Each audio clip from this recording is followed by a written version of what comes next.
Hello, you are listening to the OmniTalk Fast Five, brought to you in partnership with the A&M Consumer and Retail Group, Firework, SPS Commerce, and Sezzle.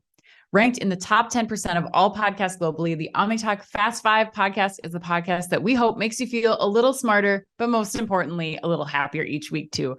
Today is June 8th, 2023. I'm your host, Ann Mazinga. And I'm Chris Walton. And we are here once again to discuss the most important headlines from the past week that highlight how the physical, digital, and human elements of retail are coming together to shape the future. Chris. And yes. Do you know what today is? Oh my God, we're singing already. It's your stroke-iversary. I know, right? It's stroke-iversary. Do you even know what song I'm singing right now? I do not. I have no idea. Tony. Remember? And DJ Quick? I do know Tony, but I don't know that song. Well, I just sang basically the entire song is just that over and over again. Well, thank you for that, Ann. Stroke-iversary. Yeah. You know what I'm going to do on my stroke? I think all stroke patients should do this, but I don't think they do. I think they should go swimming. On their stroke-iversary? Yeah, and they should do all 4 strokes of the Olympic competition, the breaststroke, the backstroke, the butterfly, the what's the other one? There's the freestyle. Those are strokes, right? I think that would be the plan. Oh, is this like a play on the word stroke? Yeah, right. Of course it is. Yeah, of course it is. Yeah. I thought you'd pick up on that play faster than you did, but hey, Chris, you had a little bit of a night last night. I had a little bit of a night. We've had a little bit of a day too, Ann. I've got a garage sale going on out my front house. We're up in our new podcast studio, which we have referred to affectionately last week as the attic. It's not padded, turns out. It's not padded. Nope. There's no mattresses. Quite warm in here, and it is a little like I was gonna say dangerous mind. What's the beautiful mind? Beautiful mind. Oh, right. It's a little beautiful mindish. That's pretty funny, actually. Yeah. We got cozy as fluff behind us if you're watching on video as well. Mm-hmm. So yeah, I'm ready to go, and we got trade shows galore coming up the next 3 weeks too. Yes, we are going to be at Rice next week, at Home Delivery World next week, at Commerce Next the following week. And then before we know it, it's going to be time for grocery shop. I know, and we've got a whole host of sponsors helping us with our work out there. So we want to thank Avalera at Rice, Open Force at Home Delivery World, and also at Commerce Next, we have Viral as well. So cool new startup doing some cool things in the video space. So thank you to all of them for their support. Make sure you check out our podcast that we just released this past week with Avalera, with Meg Higgins of Avalera and Sharon Gee from Big Commerce and Feedonomics. That was a great episode. Scares you about taxes, Ann. Scares you about taxes. Get the tax man off your back, Ann. I think that's what I learned. But it was so good. And then you have Wendy Greenland from Open Force. Yeah. She I had so many people emailing me about her podcast. Yeah. And sending me messages on LinkedIn about that because it was so powerful. She's just really impressive. And the work that Open Force is doing it's pretty cool. It's the first time ever, for those that haven't listened to it yet, it's the first time ever any one of us has used the word murder in a podcast. So you're going to want to check that out. Oh, I thought you meant in this podcast. No. In any podcast we've ever done. Yeah. It's like a little true crime-ish. Yeah. It's a little true crime-ish, but it's got some intrigue, some mystery. It's a great podcast. You'd never expect it when you're talking about retail tech, but it brought that for sure. All right, Ann, you mentioned grocery shop. Well, I got big news today, Ann. Yeah. Today's Fast Five headline read is brought to you in partnership with Grocery Shop. It's coming up. Ann and I are excited to share some news about this year's Grocery Shop with all of you. They're introducing a new component to their 2023 event, which might sound familiar, Ann. It's called Meetup. Yeah, not surprised to do that, huh? Just like their sister event Shop Talk, Grocery Shop is opening up their networking program to all of its 5,000 attendees and expects to host an incredible 25,000 meetings in Las Vegas this September. It'll be their biggest event yet, and we'll be there. So come meet with us. Yes. We'll be live streaming. So much stuff going on from the SES and Magatag booth. Once again, our favorite partners for all the Shop Talk and Grocery Shop events. And you can learn more at groceryshop.com/OmniTalk. That's groceryshop.com/OmniTalk. In today's headlines, Ann, we've got news on Walmart Connect expanding its in-store ad formats. Yes. Petco's new flagship store in New York City. Foxtrot opening its largest store to date. Instacart rolling out ChatGPT search. Yes. But we begin today with big rumors out of Amazon. Ann. When I was at my event last night, people were asking me what do you talk about on your show? this is the headline that everybody was most impressed by. So I'm just gonna, like, people who are non-advertising people who are non-retail. This was the headline that they thought was most interesting. Well, tell us what it is. Because, Chris, Amazon is said to be looking to offer free mobile phone service to Prime members. According to Bloomberg, Amazon is said to be negotiating with Verizon Communications Inc., T-Mobile US Inc., and Dish Network Corp to get the lowest possible wholesale prices. Yes, I know. All in the hopes, though, this is important, of offering Prime members wireless plans for $10 a month, Chris, or potentially free, to bolster loyalty among its best customers. Chris, are you in alignment with the people I was talking to last night who were like, wow, this is actually, that would be a pretty big deal? That really surprises me because, you know, it's a bunch of ad creatives. Like, I'm surprised this, of all the stories that I just read out, like, is like the big one. But I guess, yeah, it's a big advertising play, right? Yeah, I mean, to answer your question, to me, this is like, let the battle begin. I mean, Walmart Plus and Prime, it's on. Yeah. I mean, we had pet care 2 weeks ago. We got mobile phones today, Ann. Yep. So I have no idea what the economics of this thing look like. Absolutely zero. Yeah. Absolutely zero. But I don't care, because strategically and from the consumer side of it, I love it. I think it's a great move. And because I say that for one reason only. A mobile phone is a necessity at this point, right? Yes. And one of the carriers that Bloomberg calls out and that you point out, but they say that they really need this deal, like they're really hot for this deal, is the Dish Network, which happens to run Boost Mobile. Right. Which, as most of you probably know, caters to a younger teen and a younger adult audience. And so that is squarely what Amazon Prime needs to keep growing its subscriber base. And it also caters to a lower income demographic, which probably also isn't in Amazon Prime's subscriber base. So it's a smart move when you put it in that context. I'm just waiting for Walmart now to do something very similar, or up the ante again 2 weeks from now or next month or whatever. Yeah, but you can't beat mobile. Like, I mean, that's a huge savings. I think what you said is so important. Your mobile phone is a utility. It is not a luxury. This is a utility. Nobody has landlines anymore. Like, I would say, if you assessed in your life, like, these are things I can live without, which you have a very discerning customer right now who's starting to look very closely at those things, especially in the demographics that you mentioned. Yeah. The phone is the last thing that you give up. And when you look at how much you're paying for a phone right now, for most people, I would imagine like anywhere between $50 to $100 a month, and you can get a Prime membership in addition to that, like your Prime membership is now a necessity. Yeah. And that's what I think is so powerful about this.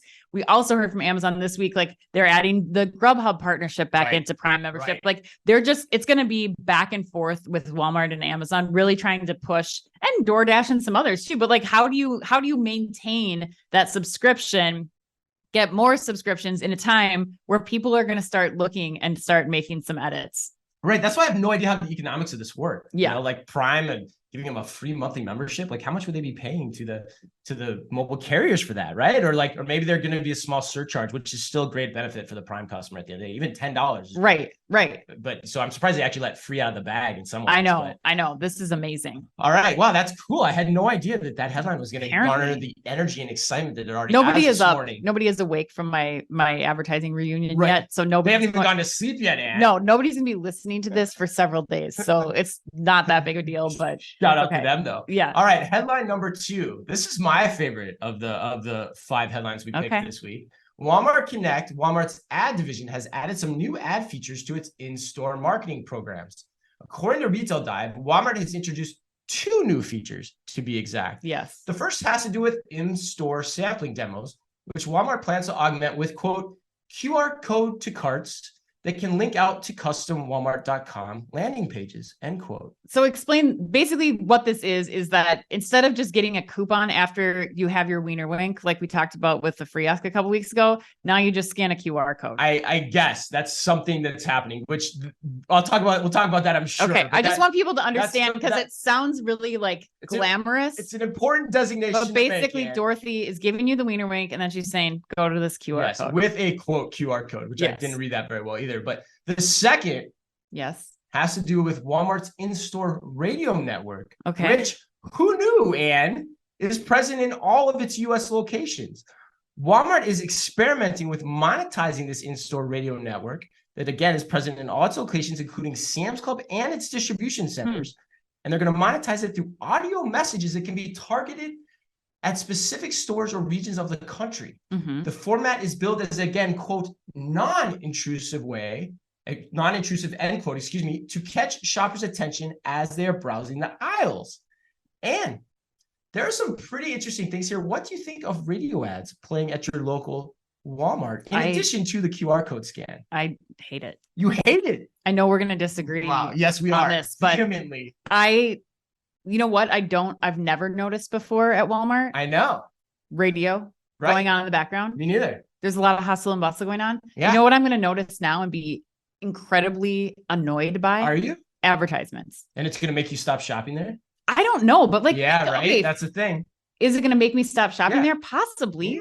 Like, look at how look at radio in general. Like, radio went away and when people are going, it still exists, but radio exists because they don't want the ads. And now you're going to take my already frenetic Walmart shopping experience and you're going to add ads on top of it. No, thank you. This to me, I think is unfortunate because I think that it shows, yes, are any of these tactics new in-home, like in-store display, ads, interrupting my Spotify playlist if I don't pay for the subscription? Like, yes, these ideas have all been around before.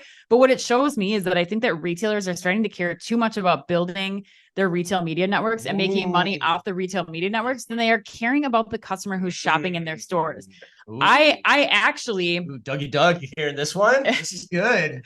Well, I think you have to be careful about how much you're throwing in your customers' faces. Like, it's going to be the way that people are talking about stuff. Like, we talked about cooler screens a couple of weeks ago. Like, it's going to get to a point to me, Chris, where it feels like the scene in, oh my God, it wasn't Mission Impossible. What's the movie? Minority Report, where like you're going in and there's just all these screens like barking at you, but at least the screens for the most part right now are not talking to you. And that's my thing with the radio. Like, I don't need more noise in the background. The screens can flash at me and like promote an ad when I'm at checkout or whatever, if you want to do that, or on the cooler door, but I do not like this at all. But why do you disagree with me? Interesting. So, interesting. So first of all, I want to go back to your point about radio is interesting. But I don't think that's necessarily changed. I think more of what we want to consume on demand has changed, which has led to the what's the word I'm looking for? To the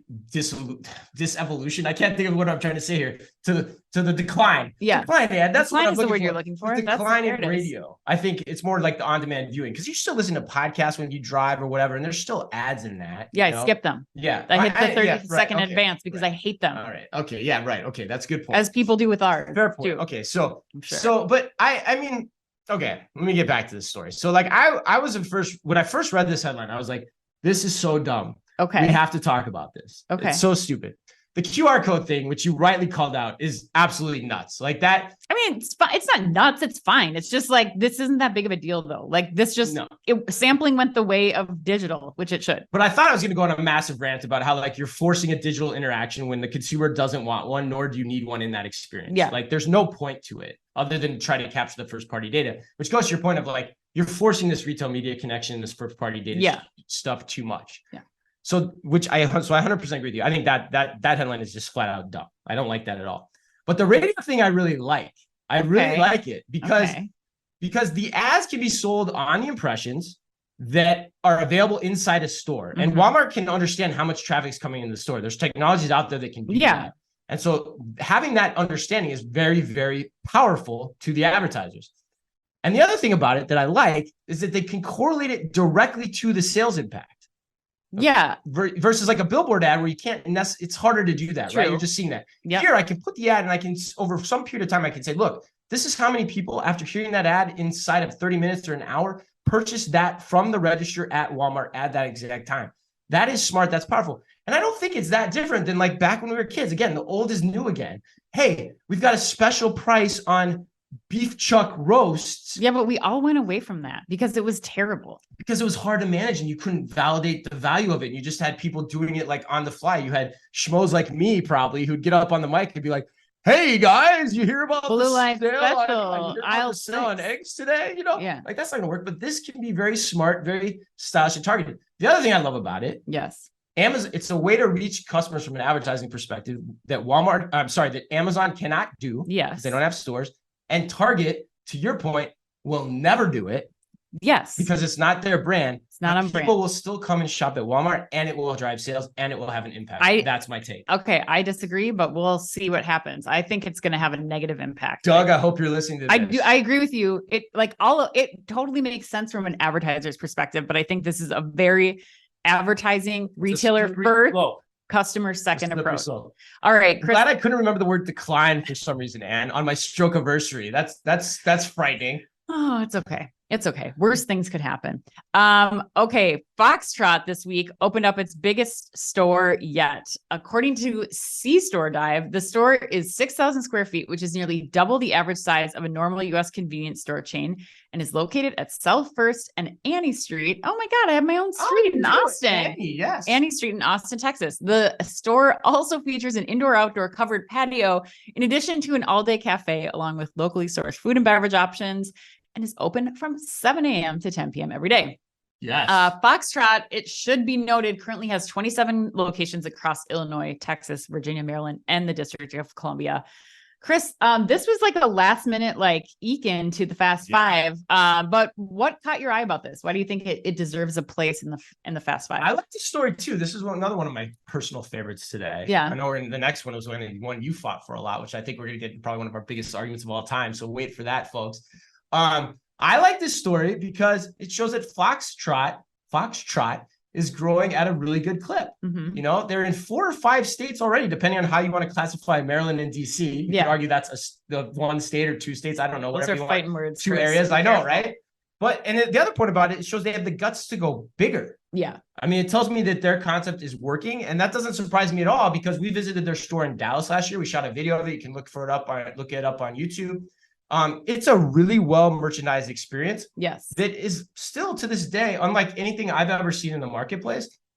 And the best way I could describe it, and I was thinking about this last night, is it's like if Target, Whole Foods, and Starbucks all had a wicked drunken menage a trois the night before. Yeah. And this is the love child offspring that came out of that. Now, who's the father and the mother in that menage a trois? I have no idea, but it doesn't really matter to drive the point home. But that's kind of what it feels like. It feels like a mix of those 3 things. And it's super cool. It's so well merchandised. I love it. Congrats to them for the big opening. I think you forgot Etsy and Total Wine. It's an orgy now. I don't think I think it's gone beyond a menage a trois. This is now like a retailer orgy. And because you forgot about the gifting portion of it and the wine and beer selection that's in there. Really great. So very well curated. High school word drop, man. It's a Saturnalia. A what? A Saturnalia. I don't know what that is. Another word for an orgy. Oh God. I don't want to know why you know that. But no, I think the point that you bring up is very important. Not about the Saturnalia, but actually just about the assortment at Foxtrot. It is a millennial mecca. I think it's really exciting to see where they're going to double the size. That was the only thing missing from this article for me is what are you doing with that extra space? All of the contents of that store are available for delivery within 30 minutes. So are you adding to back of house to support that delivery business since you really get to know your customers in that area? Is it more about being a place to hang out, to sit and have food and do your shopping while you're there? I just want to see where they continue to expand. And I'm also curious to see as they get bigger and they open more locations, if they add more tech to this, because it is the prime size right now for some kind of hybrid or autonomous checkout store for the rest of the store. Right, so I'm curious if that's on the radar anywhere there to kind of further amp up the experiment, especially when they have such strong early movers, early adopters as their core clients. That's an interesting point too. We don't talk about this enough on the show too, because we talk a lot about tech, but part of the reason Amazon is struggling with physical retail is because people don't just want a good operation in the physical No, they don't world. care about that. They want something that entices them. They either want an experience or something of value to them. And so despite, I think your calls are good. How do you continue to put the tech in and make this place operate better and stronger, which I'm sure they're looking at. But at the end of the day, it still comes down to the fact they've got great merchandising. Yes. It's a great vibe. It's a great setup. And that's what matters most when you start talking about physical retail. And I don't think we talk about that enough. Yeah. I mean, it's why Amazon Fresh is stalling, exactly what you said. The assortment has to be right. You need to have a reason to go there besides the fact that it's convenient. Yeah. And the convenience bar is so the tables the table stakes for convenience are so leveled now too. Yes. Everyone's doing it about the same, right? Especially when it's around the corner. Right, for sure. All right. Headline number 4, Petco has opened up a new flagship store in New York City. And shout out to Mrs. Thiebert for my English class, and that's where I learned that word, Saturnalia. According to Chain Store Age. Why? I don't know. I just remember that word. Okay. The 2-level, 25,000 square foot store houses a full suite of experiences, products and services ranging from a full service veterinary. Why do I always get the veterinary read? I don't know, but hospital I love it so much. To an indoor dog training park. Here are some of the big highlights, and the store includes a just food for dogs, all one word, kitchen, which is a gourmet kitchen featuring trained chefs preparing small batch human grade pet meals formulated by veterinarians. There you go. And made with fresh whole food ingredients. It also has a Roof's barbershop. Good job. Which is the store's pet salon that offers grooming services tailored to specific needs, as well as a dog self-wash station. I'm curious as hell to see how that works. And also Petco Love Adoptions, Anne. I know, warms your heart, which are year-round cat adoptions, as well as other adoption events with local animal welfare partners, replete with an on-site photo booth that allows pet parents to capture the moment they welcome a new pet into their family. So, Anne, in addition to this story giving us all warm, fuzzy feelings, you fought really hard for this week, like really, really hard. Please tell the audience why.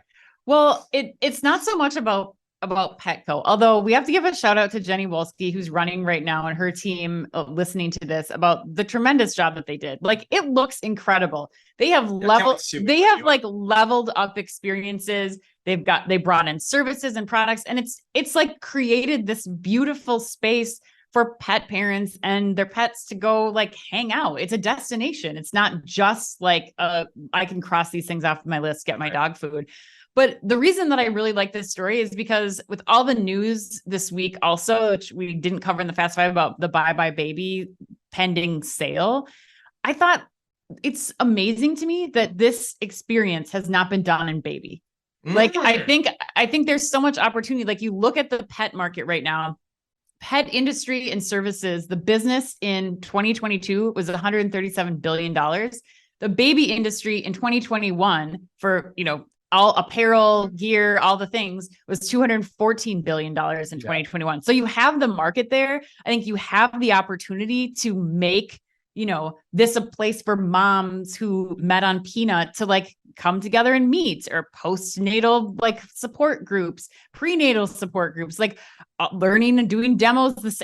Almost everything that you're doing, like having a minute clinic there for baby checkups, like all the things that they're doing with the dogs feel like they could be somewhat relevant to a baby experience. And I'm surprised that no one is doing it. So if you're at Babies R Us in the new initiative, or Bye Bye Baby, if you're thinking about buying them, like I think you should be looking at Petco. Interesting, Anne. Interesting. Okay, so we're gonna get in a pretty big kerfuffle on this one. But first, I do want to. I'm curious about the Petco thing in New York City. We had pickup Safeways in San Francisco. I wonder if we pick up Petcos in New York City with all the dog walkers going into the stores, and like trying to meet other singles with their little pickup, like for date. Yeah, dates. I thought you were talking about like Petco. Product pickup. I just like the alliteration. Pick up Petco. But anyway, all right, back to the kerfuffle. I 100% disagree with you, Anne. Okay. I don't think there's an opportunity there at all. So, and let me ask you too, what age range of kid are you thinking you're building this experience for? What, and the moms, like moms of what age range of kid? I think that's a good question. We talked about this briefly, but I would say like probably up to like 5. So like up to toddler age. Okay, good. All right. So that's my point. So like, here's a big thing. It's like, to me, that's why the analogy, while it sounds like it makes sense on the surface, to me is a little bit flawed. And the reason I say that is there's 4 million births a year. Yeah. Okay. So you take 5 times 4, that's 20 million kid, 20 million. That's assuming no one has 2 kids in that age range. Like no mom has 2 kids, no mom or dad has 2 kids. I want to make sure that we cover that. So you contrast that though with the 120 million US households. Yes. Which according to Forbes, 50% of them have dogs. Yes. And another 30% of them have cats. Yes. Okay. So that's an S load more people that have cats and dogs, not to say anything about fish, hamsters, guinea pigs. Yeah. So you have a different market size and they live longer than 5 years too. So there's more opportunity for them to come in, and the replenishment cycles are different. The other thing about those numbers you read, probably half of that volume is prenatal stuff.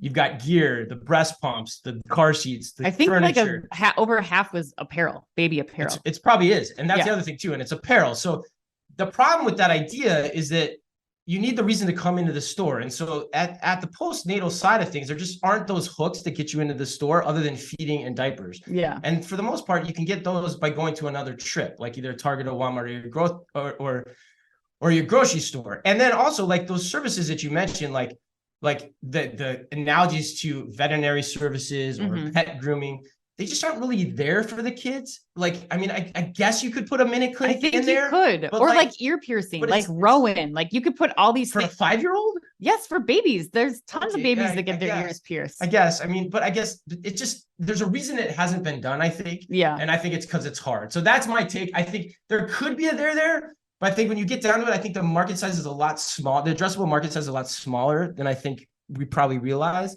It sounds good on the surface, but I just can't get there. I can't get over the hump. I think we're not arguing that much though. No, as a mom who really something you want desired these services, and as somebody at Target who worked on thinking about the mom who's desiring this connection. As did I.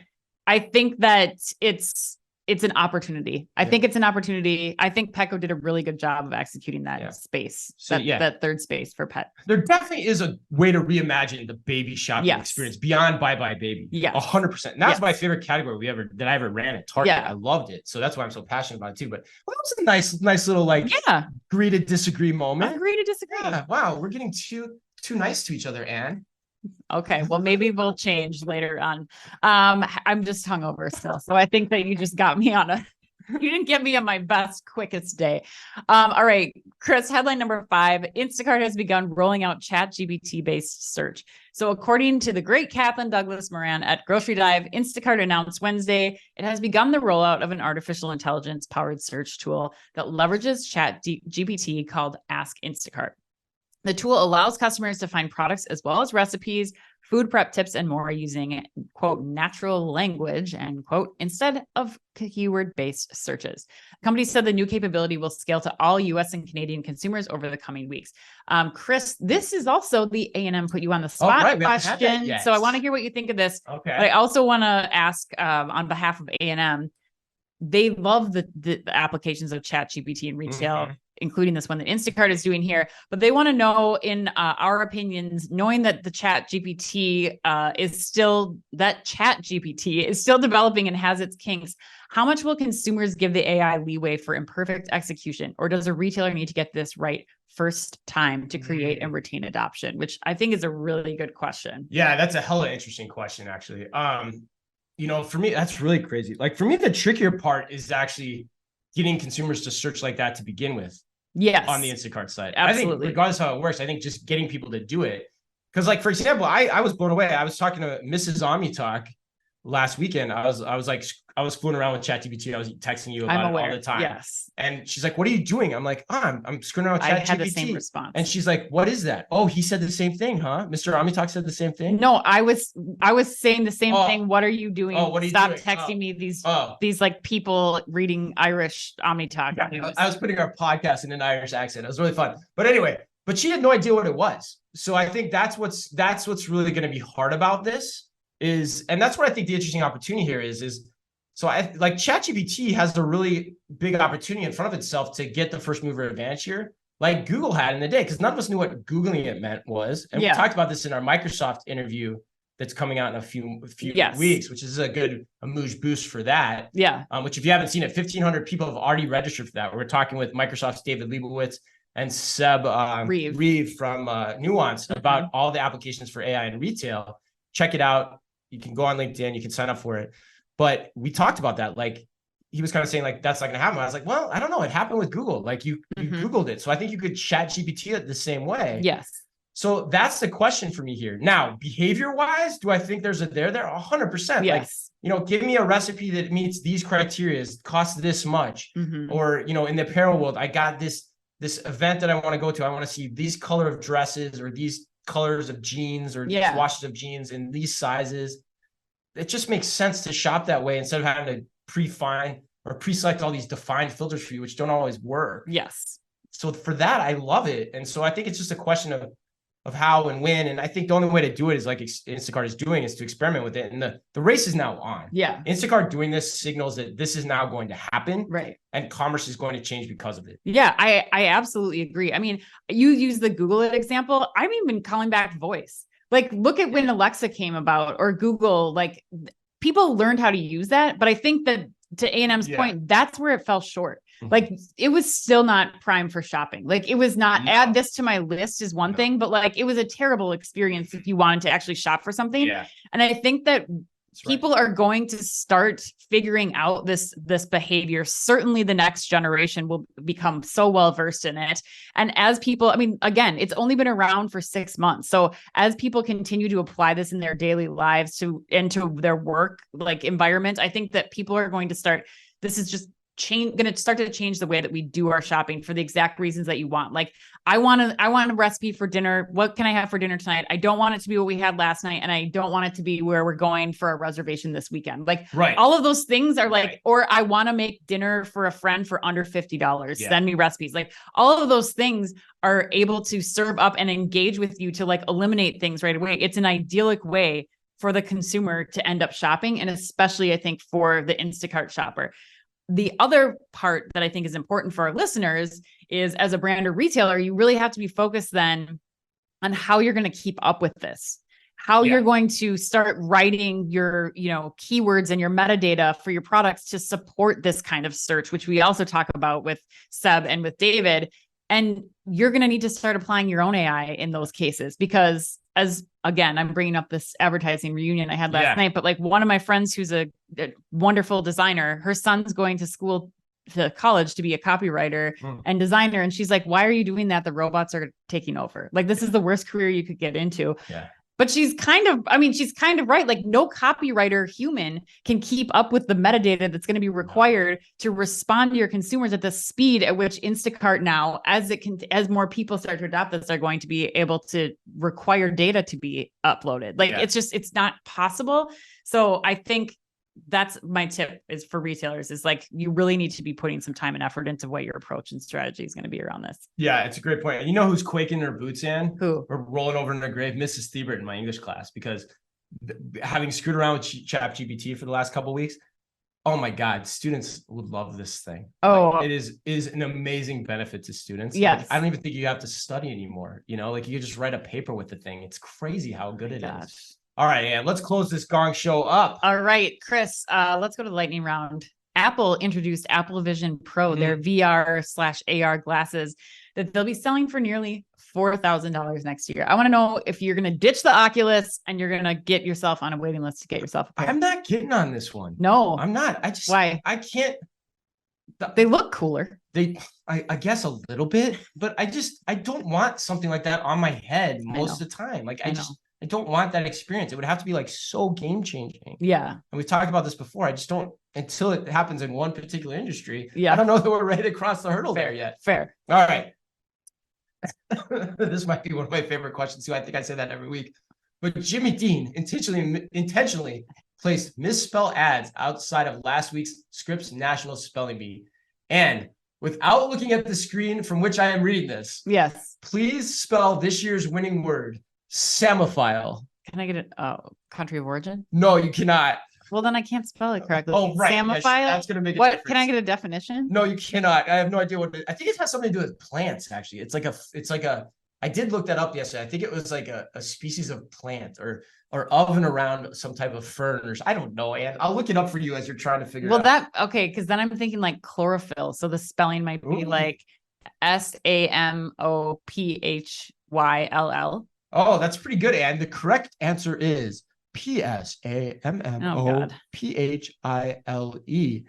Semaphile. Buzzer. Sephophile. I got out on the word aluminum when I was in the spelling bee, and I will never forget how to spell it. And this is bringing back those like very that's bad memories. Interesting to me, man, because I got out on the word cholesterol. I can remember that too. I was in the second grade. I got out on cholesterol. And that's crazy that you and I can both remember what word. I bet people, if you were listening and you got out of the spelling bee, I want to know what word it was. You should shoot us a message on LinkedIn.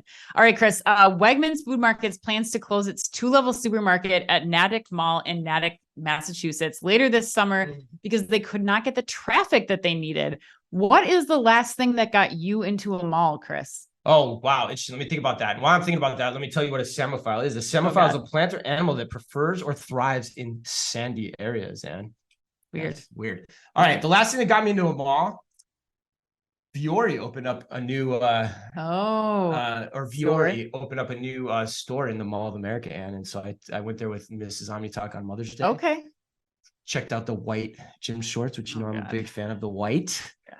And the white's always nice. And that's what got me into the mall. I like the mall. The mall was buzzing, man. It's still buzzing. Yeah. All right. 90 years ago this week, on June 6th, 1933. Yes. The first ever movie theater opened in Pennsauken, New Jersey. Yeah. And what was your most memorable drive-in experience? What was playing and who were you with? Dangerous question. Yeah. I mean, the drive-in was definitely Titanic because it was such a long movie. And I did actually go to it one time, but I'm staying with my parents who are going to listen to this right now. Yeah. So this is really, I'm sure they're going to love this, but I definitely said I was going to that movie at a drive-in that was like an hour out of town so that I could extend my curfew and go to Titanic, which is 3 hours long. So it basically gave me 4 hours of freedom to. Did you go by yourself to Titanic? Oh God. I was not a dork. I've had lots of friends. Well, that was part of the question. I said, who do we go with? It was like groups of friends. We had like somebody's minivan and people were like hiding under the seats, under blankets so that they didn't get charged. So there was like 2 of us going, but there was like 20 people. Was it a minivan or a van with like the stepladder on the back of it? Oh, like a conversion van? No, it was a minivan. Actually, like an Astro. Oh my God. Remember the Astro? Or a Toyota Previa? No, I think it was a Ford Windstar. Or is it the Aerostar? Yeah, Windstar. There was an Aerostar. Yeah, right. Yeah, so many stars. Yeah, there were a lot of minivans back in the day. Oh my God, they were the best. I can't name any of them. And wow, this is just a walk down memory lane today. I know. All right, happy birthday today to Boz Skaggs, Kathy Baker of Picket Fences, and to the woman who told us her boots were made for walking, Nancy Sinatra. And remember, if you can only read or listen to one retail blog in the business, make it OmniTalk, the only retail media outlet run by 2 former executives from a top 10 U.S. retailer. Our Fast Five podcast is the quickest, fastest rundown of all the week's top news. And our twice weekly newsletter tells you the top 5 things you need to know each day and also features special content exclusive to us. And we do it all just for you. And we try really hard to make it all fit within the preview pane of your inbox. You can sign up today at www.omnitalk.blog. Thanks as always for listening in. Please remember to like and leave us a review wherever you happen to listen to your podcast or on YouTube. So until next time, on behalf of Ann and all of us at OmniTalk, be careful out there. The OmniTalk Fast 5 is brought to you in association with the A&M Consumer and Retail Group. The A&M Consumer and Retail Group is a management consulting firm that tackles the most complex challenges and advances its clients, people, and communities toward their maximum potential. CRG brings the experience, tools, and operator-like pragmatism to help retailers and consumer products companies be on the right side of disruption. And Firework. Firework is the largest video commerce solution built for the world's leading brands. They empower brands with shoppable and live stream video on their own websites where people like to shop. Put your commerce in motion with Firework. You can find out more at firework.com. And SPS Commerce. SPS Commerce is redefining how businesses across the supply chain operate in an omnichannel world. Their experts, tech, and data work together to fuel your growth and deliver for your customers. To find out more, head to spscommerce.com. And finally, Sezzle. Sezzle is an innovative buy now, pay later solution that allows shoppers to split purchases into 4 interest-free payments over 6 weeks. To learn more, visit Sezzle.com.